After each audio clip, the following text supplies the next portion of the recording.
What's up, everybody? Welcome back to another Greater Impact Community Auto Shop video. Hey, before we get into the video, we just want to remind you guys, we're a full service shop. We do stuff like tune-ups, oil changes, we even do tires. So if you guys need anything, hit us up and let us know what we can do to help you. We also do a low-cost program for those who qualify, who need an extra hand up in time of need, where we can fix your vehicle for a low price to get you back on the road and back to work. And if you need a vehicle, we also do a vehicle donation program if you need one to get to work. So if any of these things are interesting to you, if you need any of our help, hit us up at greaterimpact.us. All right, now let's get to the video. All right, everybody, we're back working on the Hooptie Vagon. And last week, we finished this bumper, and it's looking pretty good, but I definitely want to add some support over here. Something to protect the intercooler and also just finish out this look. Obviously, it's really open, which is not a big deal, but given that we're going to drive through rocks and stuff, I want to have a little extra protection. So I've got this stuff. We're going to work this up and kind of fit it into the body here and onto the bumper, and we're going to get a little bit of that figured out. We're also going to add some fun little door protection just cause. And later today, we're gonna jump on a skid plate. So join me as we get into figuring out how to make the rest of this bumper flow together with the body.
All right, so now we've got the car up in the air, we're done with the bumper, and we're gonna move on to a skid plate. And the main reason is this oil pan is right in the front, it's unprotected, and I don't wanna be rallying and having a good time and smash it and break it.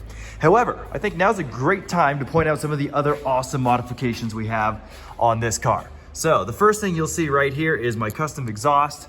I got rid of the catalytic converter and put a downpipe in it. And then this is the exhaust now. It goes into a Subaru muffler or a Subaru exhaust system, which is then just hose clamped to that cross member, which then goes into a resonator, which ends up going into an exhaust hose, which is then very cleverly routed all the way out the back. So very custom sort of straight pipe exhaust.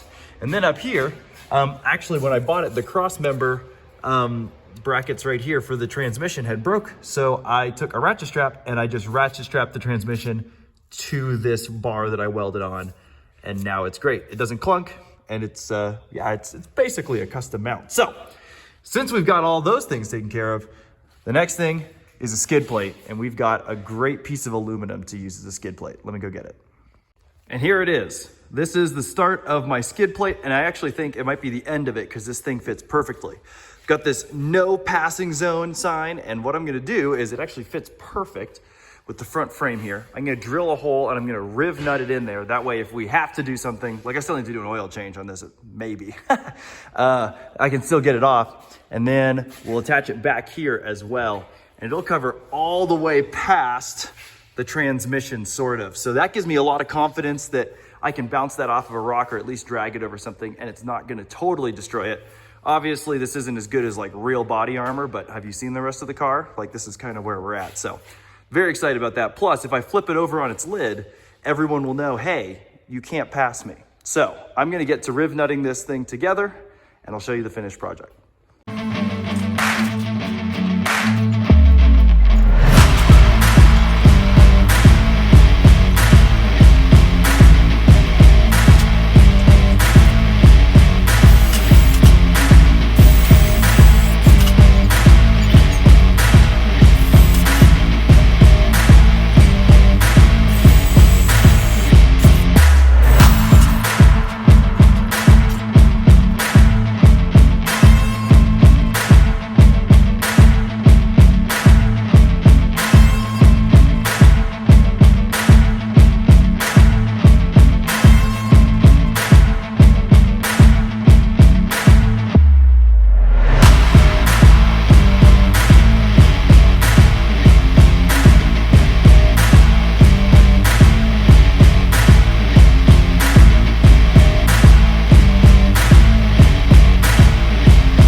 And just like that, there's our skid plate. I love it. I think this is the perfect size. Like it comes out to here and here. Lots of good support, and I don't think it's hitting the oil pan. I guess I never even checked, but it's on this cross member. The sway bar might bump into it a little bit, but you know what? This thing's gonna shake and rattle and make all sorts of noise anyways. The important thing is that everything is protected, even all the way back to here. So I feel really good about where that's at. Combine that with a little bit of a bumper to protect it. The only other thing I might try to figure out is something to protect this intercooler, but honestly, if we smash it, we'll just route the hose. So there you go, guys. I think this one's just about done. Got pretty much everything ready for the Gambler. The next thing I'm gonna do is paint it, but I'm gonna leave that as a surprise. We'll post that on another fun Friday. But thanks for following along as we armor up this Passat.